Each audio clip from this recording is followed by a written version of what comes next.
నిన్న డ్యూటీకి వెళ్ళాడు, ఈరోజు మార్నింగ్ డ్యూటీ ఆన్ చేస్తుంటే లాగిన్ చేస్తుంటే లాగిన్ అవ్వట్లా. ఒక 40,000 తెచ్చుకున్నా, ఒక 50,000 తెచ్చుకున్నా, నెలకు ₹1,00,000 తెచ్చుకున్నా, వాడి జీవితం మొత్తంలో కష్టపడితే కనీసం ₹1,00,000 సంపాదించి పక్కన పెట్టుకోలేకపోతాడు. సో వీళ్ళ వల్ల చాలా జరుగుతున్నాయి, అంటే చాలా లాభం వస్తుంది గవర్నమెంట్కి. సో అవి వాళ్ళ గురించి ఖచ్చితంగా ఆలోచించాలి అన్న. ఇది చాలా అన్యాయం, ఎందుకంటే డెవలప్ అవుతుంది. సో డెవలప్మెంట్ అనేది ఖచ్చితంగా కావాలి. సాఫ్ట్వేర్లు డెవలప్ అవడం చాలా ఇంపార్టెంట్. ఏఐలు రావడం అనేది కూడా మంచిదే. సో అది జనరేషన్కి కొంత వరకు అన్యాయం జరిగినా, కష్టం కలిగినా కానీ డెవలప్మెంట్ అనేది జరుగుతుంది. ఇంకా డెవలప్ అవ్వాలి కాబట్టి డెఫినెట్గా తప్పు లేదు.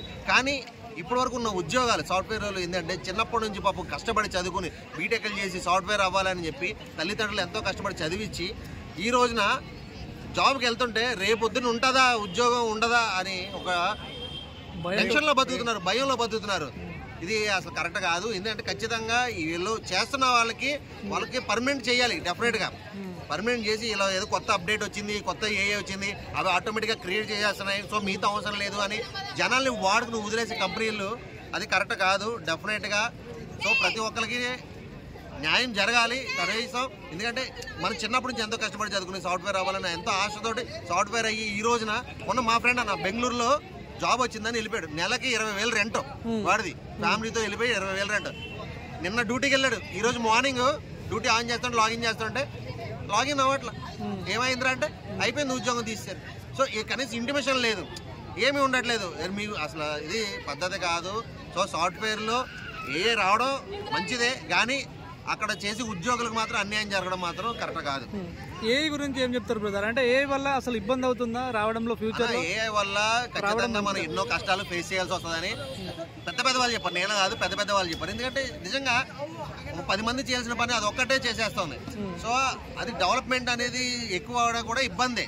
సో దానివల్ల మనం చాలా ఫేస్ చేయాల్సి వస్తుంది. అండ్ కొన్ని సినిమాల్లో ఫ్యూచర్లోనే చూపించారు, అంటే ఫ్యూచర్లో ఇలా ఉండబోతుంది, రోబోస్ మనల్ని ఏలబోతాయి, లేదంటే రోబోస్ కంట్రోల్కి మనం వెళ్ళిపోతామని. సో ఇలా డెవలప్మెంట్ చేసుకుంటూ పోతున్నారు, చేసుకుంటూ ఇక్కడ ఉన్న జనాలు ఇబ్బందులు పడుతున్నారు. సో దాన్ని కూడా గమనించాలి. సో దీనికి ఏదైనా ప్రత్యామ్నాయం చేయాలి ఖచ్చితంగా, ఉద్యోగులకి అయితే మాత్రం ఖచ్చితంగా ప్రత్యామ్నాయం చేయాలి. ఇంకో విషయానికి వస్తే ఇక్కడ తల్లిదండ్రులు సాఫ్ట్వేర్కి అయితేనే ఇస్తున్నారు, ప్రాపర్టీ చూసి ఇస్తున్నారు. మరి సాఫ్ట్వేర్లకి ఇట్లా సడన్గా లే ఆఫ్స్ జరిగితే వాళ్ళ పరిస్థితి, పిల్లనిచ్చిన తల్లిదండ్రుల పరిస్థితి, ఇక్కడ పెళ్ళిళ్ళు ఒకటే కాదు, పాపం తల్లిదండ్రులు కూడా చిన్నప్పటి నుంచి నా కొడుకు సాఫ్ట్వేర్ అవ్వాలి, ఆఫీస్లో ఏసీ వేసుకుని కూర్చొని జాబ్ చేయాలని రైతులు వాళ్ళ పొలాల్లో పని చేసుకుంటూ పిల్లల్ని చదివించారు. ఈ రోజున వాళ్ళ జాబులకి గ్యారంటీ లేకపోతే వాళ్ళు ఎంత బాధపడతారు. అంటే నిజంగా చాలా మంది కూడా సాఫ్ట్వేర్లకి ఇచ్చి చేస్తాము, బిజినెస్ చేసుకునే వాళ్ళకి ఏదో జాబులు అంటే చిన్న పనులు చేసుకునే వాళ్ళకి ఇవ్వము అమ్మాయిల్ని అని వాళ్ళందరికీ కూడా ఇది ఒక గుణపాఠలాగా ఉంటుంది. అంటే ఎన్ఆర్ఐలే కావాలి, ఫారెన్లో ఉద్యోగం చేసేవాళ్ళు, ఫారెన్లో సాఫ్ట్వేర్లే కావాలి అనుకునే వాళ్ళందరూ కూడా ఈ రోజున జాబ్ చేస్తుంటే రేపొద్దున డిస్మిస్ అయిపోయి బయటకు రావడం జరుగుతుంది.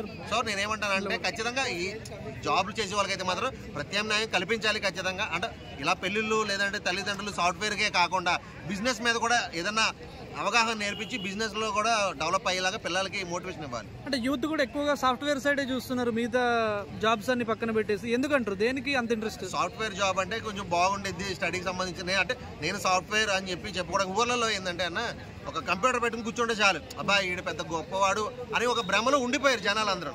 సో దాన్నే నేను కూడా అలాగా సిటీకి పోవాలి, ఏసీ రూమ్ లో కంప్యూటర్ పెట్టి కూర్చోవాలి అని ఏంటంటే అదొక పెద్దలాగా ఫీల్ అయ్యేవారు. కానీ నిజానికి ఒక 40,000 తెచ్చుకున్నా, ఒక 50,000 తెచ్చుకున్నా, నెలకు ₹1,00,000 తెచ్చుకున్నా, వాడి జీవితం మొత్తంలో కష్టపడితే కనీసం ₹1,00,000 సంపాదించి పక్కన పెట్టుకోలేకపోతాడు. అదే ఏదైనా మంచి బిజినెస్ స్టార్ట్ చేసుకుంటే స్టార్టింగ్లో ఇబ్బంది పడ్డా కానీ డెఫినెట్గా బిజినెస్లో అనేది గ్రోత్ ఉంటుంది. ఇప్పుడు పెద్ద బిలియనర్లు అందరూ కానీ, ముఖేష్ అంబానీ కానీ, ఇంకా పెద్ద అదని వీళ్ళందరూ కూడా బిజినెస్లో వచ్చిన వాళ్ళే కానీ ఎవరు కూడా సాఫ్ట్వేర్ కంపెనీల మీద లేదంటే ఇలా జాబులు చేసుకుంటూ డెవలప్ అయిన వాళ్ళు ఎవరు లేరు. కాబట్టి నేను ఏమంటానంటే అన్ని రంగాల్లో కూడా అందరూ అభివృద్ధి చెందాలి, అన్ని రంగాల్లో కూడా నేర్చుకోవాలి. ఓన్లీ సాఫ్ట్వేర్ ఒకటే పెట్టుకుంటే ఖచ్చితంగా ఇలాంటివి తప్పదన్న. అంటే అన్ని వాటికి యూనియన్స్ అని అవని ఇవని ఇట్లా ఇంత ఈజీగా తీసేయడానికి లేదు యాక్చువల్గా. బట్ ఈ సాఫ్ట్వేర్ వాళ్ళకి మాత్రం అడిగేవాళ్ళు లేడు, చెప్పేవాళ్ళు లేడు, సింగిల్ ఇన్ఫర్మేషన్ కూడా లేదు. ఇదే జరుగుతుంది అన్న. సాఫ్ట్వేర్ కంపెనీ ఏంటంటే అన్నింటికి మేమే తోపు, మేమే ఎక్కువ, మేమే అయ్యి అన్నట్టుగా వాళ్ళు బిహేవ్ చేయడం.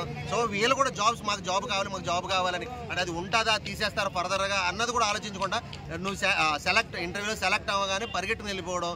సో వీళ్ళ సర్టిఫికేట్లు అవన్నీ కూడా అక్కడ పెట్టి ఒక 2 సంవత్సరాలకు, 3 సంవత్సరాలకు, 5 సంవత్సరాలకు కాంట్రాక్ట్ తీసుకుని అగ్రిమెంట్ రాసుకుని జాబ్లో జాయిన్ అయిపోవడం. అది అయిపోయిన తర్వాత జాబ్ ఉండిద్దా ఊడిద్దా అన్నది కూడా లేకుండా. సో యూనియన్ లేకపోయినా కూడా ఇబ్బందే. సో ఏంటంటే కాకపోతే ఏంటంటే వీళ్ళు యూనియన్తో సంబంధం లేకుండా వీళ్ళు ఓన్గా నాకు జాబ్ వస్తే చాలు, ఇంకా యూనియన్తో లేదు ఏమీ లేదు అన్నట్టుగానే ఉండిపోయారు వీళ్ళు. అంటే నేను ఏమంటున్నా అంటే గవర్నమెంట్ ఏమన్నా వీళ్ళకి కొంచెం సపోర్ట్ చేస్తే బాగుంటుంది. ఖచ్చితంగా గవర్నమెంట్ అనేది వీళ్ళకి ప్రత్యామ్నాయంగా సాఫ్ట్వేర్ కంపెనీలో వచ్చిందని ఉద్యోగాలు తీసేయకుండా వాళ్ళకి ఏదైనా సరే ఖచ్చితంగా దానికోసం వాళ్ళు ఆలోచించాలి. వాళ్ళ ఉద్యోగాలు పోకూడదు. ఎందుకంటే ఇన్ని రోజులు కష్టపడి చదువుకొని ఇంటర్వ్యూలు పాస్ అయ్యి అన్ని పాస్ అయ్యి జాబులు చేసుకుంటూ చేసుకున్న టైంలో ఈ రోజున ఏదో కొత్త వచ్చిందని చెప్పి కొత్త సాఫ్ట్వేర్ వచ్చింది ఇంకా మీతో అవసరం లేదు అంటే అది కరెక్ట్ కాదు కదా. అంటే మేమే ఎక్కువ ట్యాక్స్ కడుతున్నాం, ప్రభుత్వాలు కూడా కొంచెం ట్యాక్స్ ఖచ్చితంగా సాఫ్ట్వేర్ వాళ్ళు అంటే పక్కాగా శాలరీ బేస్ ఉంటాయి. శాలరీలో అకౌంట్లో పడగానే ఇన్కమ్ ట్యాక్స్లని ఆ ట్యాక్స్లని ఆటోమేటిక్గా అన్ని కట్ అయిపోతాయి. సో వీళ్ళ వల్ల చాలా జరుగుతున్నాయి, ఎంత చాలా లాభం వస్తుంది గవర్నమెంట్కి. సో అవి వాళ్ళ గురించి ఖచ్చితంగా ఆలోచించాలి. అలా ఉన్న పరంగా జాబ్స్ అయితే మాత్రం తీయడం కూడా కరెక్ట్ కాదు.